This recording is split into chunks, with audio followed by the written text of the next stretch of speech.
Ne vous conformez pas au monde présent, conformez-vous à votre conscience.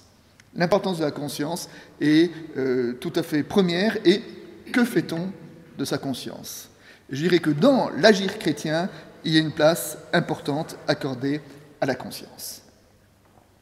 Je vais évoquer un deuxième événement historique, quelques années plus tard. Donc, Luther refuse de se soumettre, ses idées commencent à se propager, et ces idées commencent même à gagner certains princes allemands qui, par conviction spirituelle, parfois aussi peut-être un peu par calcul politique, décident d'adhérer à la réforme de Luther. Donc là, franchement, c'est la division qui menace l'Empire. Quelques années plus tard, 1529, une autre diète est convoquée à Spire, et dans cette diète sont convoqués les princes allemands qui avaient adhéré à la réforme, et là, même discours, messieurs, en adhérant à la réforme, vous divisez l'Empire, ça ne va pas, nous vous demandons de rentrer dans la ligne majoritaire. Et là, les princes allemands vont émettre une protestation. Et c'est de cette protestation qu'on va les appeler protestants.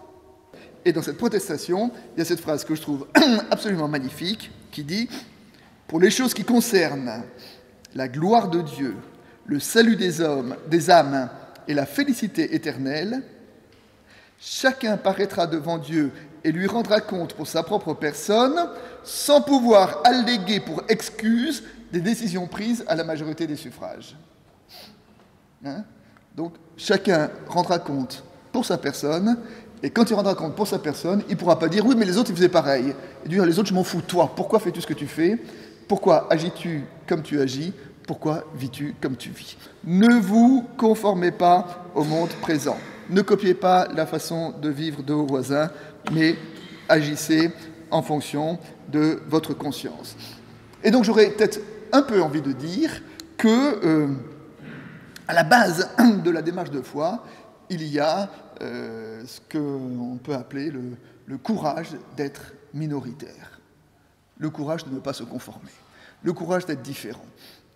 Une étymologie du mot hébreu, hébreu c'est ivri en hébreu, et ivri, étymologiquement, ça veut dire de l'autre côté, celui qui est de l'autre côté de la foule.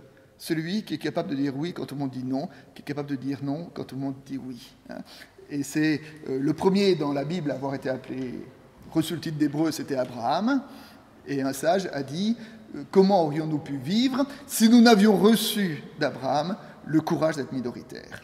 C'est-à-dire le courage d'agir à partir d'une autre loi que la loi de la majorité. Un des grands sages qui a beaucoup réfléchi sur le thème du discernement, c'est Ignace de Loyola, le fondateur des Jésuites. Et dans ses critères de discernement, à un moment, Ignace dit, quand tu as une décision à prendre, projette-toi sur ton lit de mort. Et puis tu te dis que tu es sur ton lit de mort, à ce moment-là, tu relis ton histoire et dis, quelle décision aurais-tu aimé avoir prise?